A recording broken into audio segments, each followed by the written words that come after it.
They see my disability, I see my ability. They call me disabled, I call myself differently abled. There are some incidents that happen in your life. Those incidents break you, deform you, but they mold you into the best version of you.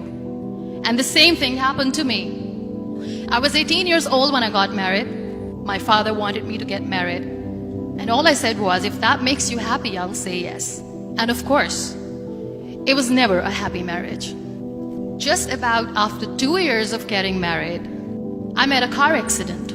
Somehow my husband fell asleep and the car fell in the ditch. He managed to jump out, saved himself. I'm happy for him. But I stayed inside the car and I sustained a lot of injuries. The list is a bit long, don't get scared. The wrist was fractured. Shoulder bone and collarbone were fractured. My whole rib cage got fractured. And because of the rib cage injury, lungs and liver were badly injured. I couldn't breathe. I lost urinary bowel control. That's why I have to wear the bag wherever I go. 3 vertebrae of my backbone were completely crushed, and I got paralyzed for the rest of my life. I finally ended up in a hospital where I stayed for 2.5 months. I underwent multiple surgeries. One day, doctor came to me and he said, well, I heard that you wanted to be an artist, but you ended up being a housewife. I have a bad news for you. You won't be able to paint again because your wrist and your arm are so deformed, you won't be able to hold a pen again. Next day, doctor came to me and said, your spine injury is so bad, you won't be able to walk again. Because of your spine injury and the fixation that you have in your back, you won't be able to give birth to a child again. That day, I was devastated. I asked my mother, why me? And that is where I started to question my existence. Why am I even alive? And that is where I realized that the words have the power to heal the soul. My mother said to me, this too shall pass. God has a greater plan for you. I don't know what it is, but He surely has. And in all that distress and grief, somehow or the other, those words were so magical that they kept me going.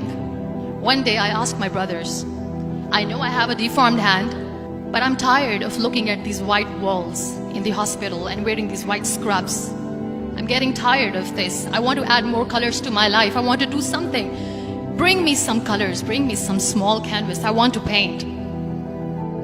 So the very first painting I made was on my deathbed, where I painted for the very first time. It was not just an art piece or just my passion. It was my therapy. And then I was discharged and I went back home. And I went back home and I realized that I have developed a lot of pressure ulcers on my back and on my hip bone. I was unable to sit.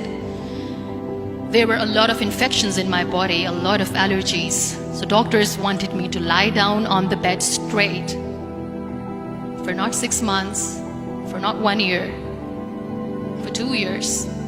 I was bedridden, confined in that one room, looking outside the window, listening to the birds chirping, and thinking maybe there will be a time when we'll be going out with the family and enjoying the nature. That was the time where I realized how lucky people are. That is the time where I realized that the day I'm going to sit, I'm going to share this pain with everyone to make them realize how blessed they are, and they don't even consider them lucky. That day I decided that I'm going to fight my fears. We all have fears. Fear of unknown, fear of losing people, fear of losing health, money. We want to excel in career, we want to become famous, we want to get money. We are scared all the time. So I wrote down one by one all those fears. And I decided that I'm going to overcome these fears one at a time. You know what was my biggest fear? Divorce. I was trying to cling on to this person who didn't want me anymore, but I said no. I have to make it work. But the day I decided that this is nothing but my fear, I liberated myself by setting him free. And I made myself emotionally so strong that the day I got the news that he's getting married, I sent him a text that I'm so happy for you and I wish you all the best. And he knows that I pray for him today. Number 2 was, I won't be able to be a mother again. And that was quite devastating for me. But then I realized there are so many children in the world, all they want is acceptance. So there is no point of crying, just go and adopt one. And that's what I did. People think that they will not be accepted by the people because we, in the world of perfect people, are imperfects. So I decided that instead of starting an NGO for disability awareness, which I know will not help anyone, I started to appear more in public. I started to paint. I decided that I'm going to join the national TV of Pakistan as an anchor person. And I've been doing a lot of shows for the last 3 years. I became the National Goodwill Ambassador for UN Women Pakistan. And now I speak for the rights of women, children. We talk about inclusion, diversity, gender equality, which is a must. Every time I go in public, I always smile. It's always a big toothy smile on my face. And people ask me, don't you get tired of smiling all the time? What's the secret? I always say one thing, that I have stopped worrying about the things that I have lost, the people that I have lost. Things and people who were meant to be with me are with me. And sometimes, somebody's absence makes you a better person. Cherish their absence. It's always a blessing in disguise. Live your life fully. Accept yourself the way you are. Be kind to yourself.